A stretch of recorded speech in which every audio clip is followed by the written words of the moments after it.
réussir à garder la foi lorsqu'on est éprouvé? Parce que c'est sûr, nous allons être éprouvés. Vous pouvez pas me dire que vous êtes chrétien et que vous n'êtes pas éprouvé. Ça, c'est pas possible. Quelqu'un qui me dit ça, je regarde. Euh, on n'a pas... Non, non. Moi, franchement, je remets en doute cette personne. Parce qu'après, il y a différents niveaux où on peut être éprouvé, mais forcément, on va être éprouvé. Après, il y a des petites difficultés, il y a des difficultés qui sont beaucoup plus faciles à monter, etc. Mais en fait, ce que vous devez toujours garder en tête, c'est Jérémie 29, verset 11.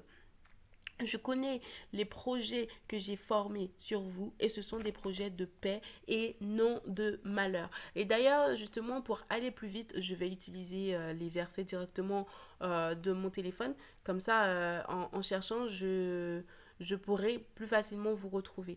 Mais dans Jérémie 29, verset 11, vous devez toujours vous rappeler que Dieu dit, enfin, car je connais les projets que j'ai formés sur vous, dit l'Éternel, des projets de paix et non de malheur, afin de vous donner un avenir et de l'espérance. Donc, peu importe l'épreuve que vous êtes en train de vivre, vous devez en fait vous rappeler que Dieu a un projet pour vous. Pas un, mais des. En fait, il a des projets pour vous, qu'il a formés sur vous avant même que vous naissiez. En fait, il sait déjà ce que vous allez faire. Il sait déjà ce qu'il a prévu pour vous. Mais en fait, parfois, il faut laisser Dieu au contrôle. Il faut le laisser, en fait, vous guider. Je vous dis ça, mais moi, je sais que je suis quelqu'un d'impatient. Je suis impatiente. Mais vraiment, c'est-à-dire, je veux que tout aille vite. Même, je prends un exemple simple. Ma mère, quand je la vois en ligne sur WhatsApp, elle m'écrit. Et je l'écris. Et je vois qu'il s'écrit en ligne. Et je l'appelle. Et qu'elle ne répond pas alors que c'est écrit en ligne. C'est un truc que je suis impatiente. Je lui dis, mais je comprends pas. Et au bout de 3 fois, quand elle réussit enfin à répondre, je lui dis, je comprends pas. T'as le téléphone dans tes mains. Je te réponds à la seconde. Comment c'est possible que tu ne répondes pas? Et c'est un truc que je sais que je ne vais pas appeler les gens parce que je suis impatiente et c'est quelque chose qui peut facilement me mettre en colère. Et du coup, se mettre en colère, c'est un péché. Alors j'évite d'appeler les gens parce que je ne supporte pas appeler les gens et ils répondent pas. C'est un truc que je supporte pas. Après, vous allez me dire, Dieu nous appelle et on répond pas non plus à son appel. Ça aussi, peut-être que du coup, ça prouve que Dieu, lui aussi, mais lui, il est patient. J'avoue que Dieu, lui, il vous dit que vous avez un appel dans tel truc et tout, vous êtes appelé, je ne sais pas, à chanter à l'église, vous êtes appelé à prêcher l'évangile, vous êtes appelé à être évangéliste, à être prophète, ou même vous êtes appelé à ouvrir cette entreprise, etc. Vous le savez, et au fond de vous, vous ne le faites pas. Voilà. Mais je ne pense pas que Dieu réagisse comme moi parce que vraiment, je suis vraiment quelqu'un d'impatient. C'est un truc que je ne comprends pas pourquoi je suis comme ça. Même dans ma vie, par exemple, actuelle, je sais que je suis dans mon travail, je sais, je reste concentrée. C'est-à-dire que j'ai besoin de faire plusieurs choses à la fois parce que sinon, mon cerveau, il s'évade très rapidement. Vous voyez, je me suis déjà évadée sur ce que je suis en train de vous dire. Mais vraiment, rappelez-vous de ça si vous êtes éprouvé, que l'Éternel a des projets de paix et non de malheur sur vous. Et en fait, surtout, pour rejoindre, vous allez dans Habakkuk 2, verset 3, où il dit, c'est une prophétie dont le temps est déjà fixé.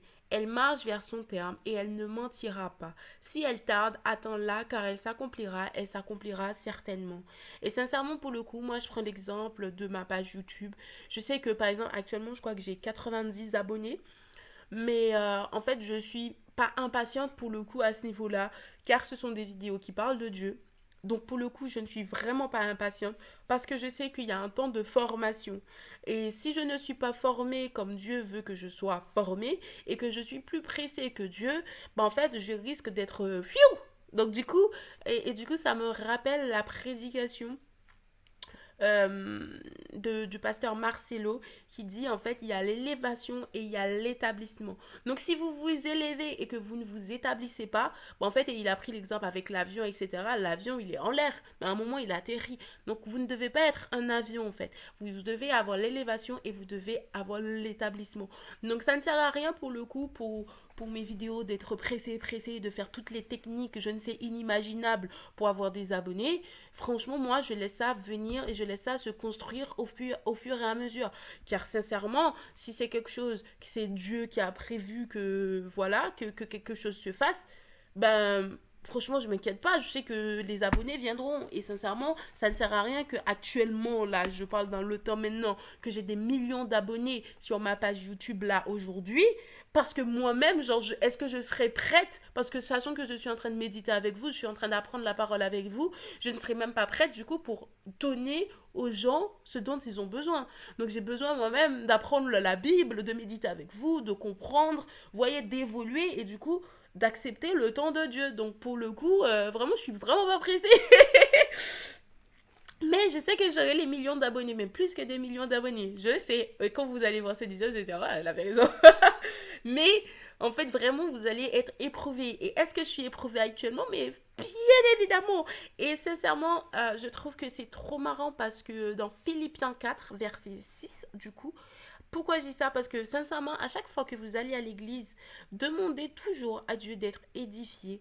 Priez, parce qu'en fait, vous devez, pour moi, vous ne devez pas aller à l'église comme ça. Je sais que je suis en train de parler de la foi, mais ne vous inquiétez pas, on va retomber sur nos pieds. En fait, vous devez jamais aller à l'église comme ça. Vous devez toujours demander à Dieu de vous parler, soit à travers le pasteur, soit à travers des gens, soit à travers des situations. Dieu doit toujours vous parler et vous devez être à l'écoute de ce que Dieu est en train de vous dire, en fait. En fait, dimanche, je suis allée à l'église et là, ils disent, ils parlent en fait pendant que parce que moi je marche pour aller à l'église, au moins une trentaine de minutes. Et en fait, au moment où je marchais, j'étais là en fait, surtout que j'avais vu une vidéo et tout qui disait, oui, j'avais mis ça dans mon vision board, ça c'est fait, j'ai vu mes... Et là, j'étais là, mais en fait, je me rends compte que ça fait 2 3 ans que je ne rêve plus comme avant, que genre, je n'ai pas de projet inimaginable comme avant. Et du coup, je me suis dit, c'est trop bizarre. C'est vraiment trop bizarre. Du coup, je me suis dit, mais pour l'année 2025 je suis censée mettre quoi? Genre, qu'est-ce que je dois mettre dans ma liste que je veux faire et tout? Et sincèrement, j'étais un peu perdue et vraiment, j'étais dubitative, j'étais perplexe et je marchais comme ça et franchement, mes pensées étaient comme ça. Bah, dites-vous, en fait, il y a eu la jeunesse et en fait, la jeunesse, le pasteur, il a parlé de quoi? Des projets de 2025 en disant, il y a les plans de Dieu. Vous voyez, au moment où je vous parle, comment ça s'appelle? J'ai oublié comment ça s'appelle, les chars de poule. Et en fait, au moment où il parle, il dit oui, il y a les plans de Dieu et il y a vos plans. En fait, vous devez demander à Dieu que vous rentrez dans ses plans, etc. Et sincèrement, ça m'a fait sourire parce que je me suis dit, waouh, Seigneur. Et après, ils ont demandé aux gens de prier pour chacun et tout. Et j'ai trouvé ça exceptionnel parce que je me suis dit, waouh, en fait. Et après, du coup, on a Philippiens 4 verset 6 qui m'était venu pendant les chants, etc. Et je pensais que c'était à une dame qu'il fallait donner, mais en fait, je pense que finalement, non. Que c'était bien à moi je pense que c'était bien à moi que Dieu parlait. Et en fait, Philippiens 4, verset 6. Ne vous inquiétez de rien, mais en toute chose, faites connaître vos besoins à Dieu par des prières et des supplications et avec des actions de grâce. Pourquoi je vous dis ça? Parce que le pasteur, le soir, il a parlé, en fait, lors de la jeunesse, d'Ésaïe 41, verset 1, je crois, qui dit... non, c'est peut-être pas verset 1, mais c'est Ésaïe 41, en tout cas, quand il dit... Ne crains rien, voilà. Ésaïe 41, verset 10. Ne crains rien car je suis avec toi. Ne promène pas des regards inquiets car je suis ton Dieu. Je te fortifie. Je viens à ton secours. Je te soutiens de ma droite triomphante. Et en fait, quand il a donné ça, je me suis dit, mais ça rejoint en fait un peu Philippiens 4, verset 6. Et je me suis dit, ah ok, bah en fait, le verset qui était venu dans ma tête, je ne savais même pas c'était ces trucs. Et je me suis dit, en fait, ouais, peut-être que c'était finalement pour moi. En plus, ça rejoignait les choses et tout. Et en fait, pour moi, c'est un peu une épreuve de foi. Parce que sachant que je suis seule, etc., parfois c'est très compliqué en fait de garder en fait nos objectifs et de dire que oui, on a telle chose comme objectif, etc. Et en fait, quand on est seul, c'est vraiment dur, parfois vraiment de garder la motivation, de garder la discipline, etc. Même si on veut être disciplinée et rigoureuse, à un moment, en fait, la solitude, elle pèse. La solitude peut être une force, mais elle peut aussi peser. Et j'avoue que vraiment, je me suis sentie éprouvée toute la semaine dernière à remettre tout en cause. Moi, vraiment, je vous parle sincèrement sur mes pages et tout. Vous voyez, je suis quelqu'un de dynamique, etc. Mais je me suis vraiment sentie éprouvée et je me suis demandé, mais quel est l'objectif en fait? Quel est notre objectif? Est-ce que c'est vraiment ça en fait, la vie, le but d'une vie? Et vraiment, j'ai commencé à me poser des questions existentielles et sincèrement, ça m'a remis un peu, c'était un peu terre à terre et je me suis dit, ok. Et là, le fait d'avoir eu Ésaïe 41, verset 10, puis Philippiens 4, verset 6, etc., je me suis dit, ok. Et en plus, là, quand j'ai vu quand j'étais au travail, des sujets comme ça venaient dans ma tête pour que je parle sur YouTube. C'était justement comment garder la foi quand on est éprouvé. Je me suis dit, pourquoi je dois parler de ça? Qu'est-ce que je vais raconter? Donc du coup, je me dis que parfois, en fait, on vit des situations qui peuvent, en fait, aider d'autres personnes. Et sincèrement, je sais que peut-être que vous vivez des choses qui sont peut-être dures pour vous. Mais ne vous inquiétez pas, Dieu est avec vous. Et sincèrement, vous allez passer par des épreuves. Et pour d'autres, en fait, les épreuves que je vis, enfin, c'est même pas des épreuves, en fait, pour les gens. Ils vont juste critiquer et juger. Et sincèrement, c'est dommage dans le sens où on minimise toujours ce par quoi les gens passent. Et moi, je sais que je suis quelqu'un. Quand quelqu'un vient se confier à moi, je ne minimise jamais ce que la personne me dit parce que déjà, je ressens ce que la personne dit et sincèrement, je sais que c'est dur et moi, j'essaye d'écouter au max. Après, c'est vrai que je parle beaucoup, mais j'essaie au maximum d'écouter la personne parce que je veux toujours être prêt à vouloir aider la personne, etc. Mais parfois, les gens, ils n'ont pas besoin d'aide, ils ont juste besoin d'être écoutés parce ils aiment bien leur confort de négativité. Mais j'avoue que ça, je dois un peu éviter pour ne pas être trop négatif parce que j'aspire la négativité des gens.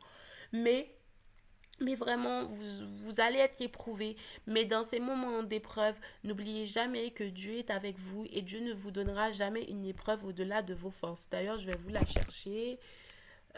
Une épreuve au-delà de vos forces. Donc vraiment, gardez confiance en Dieu et il agira. Je vous cherche, hein. Ne vous inquiétez pas. Alors, mais je ne sais plus dans quoi il le dit. Ah voilà.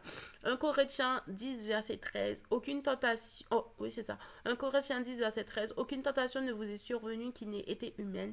Et Dieu qui est fidèle ne permettra pas que vous soyez tentés au-delà de vos forces. Mais avec la tentation, il préparera aussi le moyen d'en sortir afin que vous puissiez la supporter. Donc, si vous êtes dans une épreuve aujourd'hui, croyez-moi, vous allez vous en sortir parce que Dieu ne vous donnera jamais une épreuve dans laquelle que vous ne pourrez pas vous en sortir. 1 Corinthiens 10, verset 13. Si franchement, je sais que je vous ai dit plein d'autres versets, mais c'est un verset là que vous devez retenir, c'est 1 Corinthiens 10, verset 13, que vraiment dans vos moments de doute, tournez-vous vers Dieu et vous dites-vous, en fait, non, je suis en train de faire cette épreuve-là et en fait, je vais la réussir parce que Dieu, en fait, va me permettre de réussir cette épreuve-là parce qu'il va me donner les capacités pour réussir cette épreuve-là. Donc, en fait, la question que vous devez poser à Dieu, c'est pas pourquoi je suis en train de vivre ce que je suis en train de vivre, mais qu'est-ce que je dois apprendre actuellement dans ce que je suis en train de vivre. Par exemple, je ne vais pas aller vers Dieu pour dire pourquoi je suis seule. Oh pourquoi je me sens aussi seule? Pourquoi je suis seule? Bah non, je vais dire, mais ok, tu me fais être seule, je sais, parce que tu veux peut-être que j'apprenne des choses. Qu'est-ce que tu veux que j'apprenne dans cette situation-là où je suis seule? Voilà, enfin, pour moi, ce sont des questions comme ça qu'il faut poser. Pas pourquoi, mais comment. Voilà, et je pense que c'est mieux. Et en plus, genre, j'allais aux toilettes et tout dans mon travail, et j'étais là, en fait, oui, il n'est pas bon que l'homme soit seul. Nan, nan. Enfin, du coup, il y a des trucs comme ça qui venaient dans ma tête, et je me suis rappelé, en fait, justement, à chaque fois que j'étais dans un travail, c'est à chaque fois, c'est avec une collègue, je m'entendais bien que le travail était exceptionnel, alors qu'en vrai, les tâches, non, en fait, c'est juste parce que j'ai rigolé, je suis quelqu'un, j'ai besoin de parler, j'ai besoin de rigoler pour que je sois beaucoup plus productive. Et du coup, il y a ça qui est venu dans ma tête. Je me suis dit, en fait, c'est réel. En fait, il n'est pas bon que l'homme soit seul, mais pas forcément seul en relation amoureuse, mais vraiment seul dans la vie de tous les jours. Parce que un et un font 11. Un plus un fait 11, pas 2. Du coup, en fait, c'était trop marrant. Et après, il y a sporadique. comme vocabulaire qui est venu dans ma tête. Je me dis, mais sporadique, ça veut dire quoi ça? Et après, je suis allée chercher, j'ai dit, oh, ok. Et du coup, c'était lié au truc de la solitude et tout. Donc, je pense que Dieu vous parle vraiment de différentes façons, mais juste prêtez attention à quand Dieu vous parle. Je sais que la vidéo, elle est a bit long, but we finish today. So, don't hesitate to... Bon, pourquoi j'ai switché? N'hésitez pas à me dire en commentaire est-ce que vous pensez que vraiment l'épreuve que vous vivez, c'est insupportable et que vraiment vous avez l'impression que vous n'avez jamais vécu ça avant. Et puis, n'hésitez vraiment, vraiment, vraiment pas à vous tourner et à prier. Et si vous avez besoin de prière, bah, n'hésitez pas en commentaire. Et sur ce, je vous envoie plein d'amour et du coup plein de foi pour pouvoir survivre l'épreuve que vous êtes en train de vivre actuellement. Sur ce, je vous envoie plein d'amour encore une fois et prenez soin de vous comme à l'accoutumée.